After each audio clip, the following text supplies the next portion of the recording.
detect the human and follow the journey within the range of 20 to 30 kilometers. When we above detect another person, chances to collect balls and other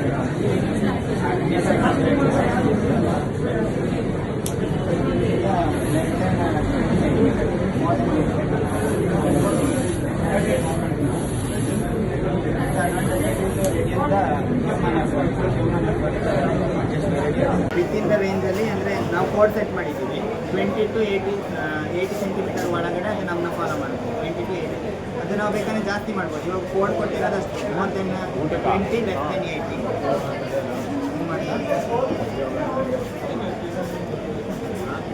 less than 20 ಇದ್ರೆ ಸ್ಟಾಪಲ್ಲಿರುತ್ತೆ.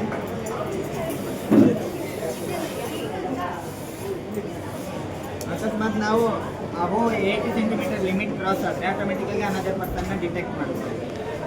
ಇದ್ರದ್ದು advantages ಏನು ಅಂದರೆ human ಎಫರ್ಟ್ಸ್ನ ಕಮ್ಮಿ ಮಾಡುತ್ತೆ. ಅಂದರೆ ನಮಗೆ ಯಾವುದಾದ್ರು ಪರ್ಸನ್ನ carry ಮಾಡಬೇಕು ಅಂದರೆ ಅದನ್ನು ತಗೊಂಡೋಗುತ್ತೆ ಮೆಡಿಕಲಲ್ಲಿ ಯೂಸ್ ಮಾಡ್ಬೋದು. ಅಂದರೆ ಒಂದು ವಾರ್ಡಿಂದ ಇನ್ನೊಂದು ವಾರ್ಡಿಗೆ ಮೆಡಿಕಲ್ ಎಕ್ವಿಪ್ಮೆಂಟ್ಸ್ ಇರುತ್ತಲ್ಲ ಅದನ್ನ ತೊಗೊಂಡೋಗೋಕ್ಕೆ ಯೂಸ್ ಮಾಡ್ಬೋದು. ನೆಕ್ಸ್ಟ್ ಮಿಲಿಟರಿಲಿ ಯೂಸ್ ಮಾಡ್ತಾರೆ, ಅಂದರೆ ವೆಪನ್ಸನ್ನು ಕ್ಯಾರಿ ಮಾಡೋಕ್ಕೆ. ನೆಕ್ಸ್ಟ್ ವಾಟರ್ ಕ್ಯಾನ್ಸ್ ಎಲ್ಲ ಇರೋಲ್ಲ, ಅದು ನಾವು ತುಂಬ ದೂರ ತೊಗೊಂಡೋಗ್ಬೇಕಾಗುತ್ತೆ, ನಮ್ಮ ಕೈಯಲ್ಲಿ ಎತ್ಕೊಂಡು ಹೋಗೋಕ್ಕಾಗಲ್ಲ. ಆ ಟೈಮಲ್ಲಿ ಇದನ್ನು ಯೂಸ್ ಮಾಡಿ ಇದು ನಮಗೆ ನಮ್ಮನ್ನ ಫಾಲೋ ಮಾಡ್ಕೊಂಡು ಬರ್ತೀವಿ. ನೆಕ್ಸ್ಟು ಮನೇಲಿ ಯೂಸ್ ಮಾಡ್ಬೋದು.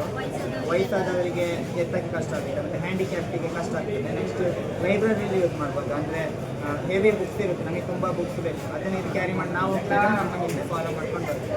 ಒಂದು ಮೇಜರ್ ಡಿಸ್ಅಡ್ವಾಂಟೇಜ್ ಏನಂದರೆ ಇದು ಪರ್ಟಿಕ್ಯುಲರ್ ಪರ್ಸನ್ನ ಫಾಲೋ ಮಾಡೋದು. ಈ ರೇಂಜಲ್ಲಿ ಯಾರು ಇರ್ತಾರೆ ಅವ್ರನ್ನ ಮಾತ್ರ ಫಾಲೋ ಮಾಡಿ. ನೆಕ್ಸ್ಟ್ ಮೇಜರ್ ಪ್ರಾಜೆಕ್ಟ್ ಮಾಡೋದಕ್ಕೆ ನಾವು ಅದನ್ನು ಇಂಪ್ಲಿಮೆಂಟ್ ಮಾಡ್ತೀವಿ.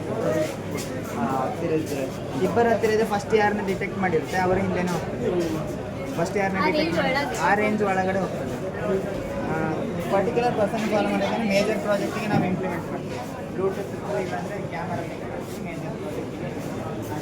ಬ್ರೋ ಒಂದ್ಸಲ ಮೂವ್ ಮಾಡಿ ತೋರಿಸ್ತೀರಾ?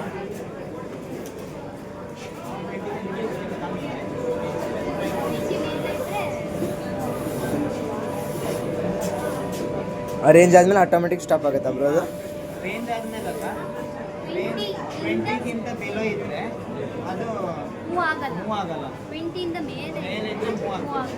ನೆಕ್ಸ್ಟ್ ಇಲ್ಲಿಂದ 80 ಸೆಂಟಿಮೀಟರ್ಗಿಂತ ಜಾಸ್ತಿ ಹೋದರೆ ಅನದರ್ ಪರ್ಸನ್ ಆಟೋಮೆಟಿಕ್ಕಾಗಿ ಡಿಟೆಕ್ಟ್ ಮಾಡ್ತಾರೆ.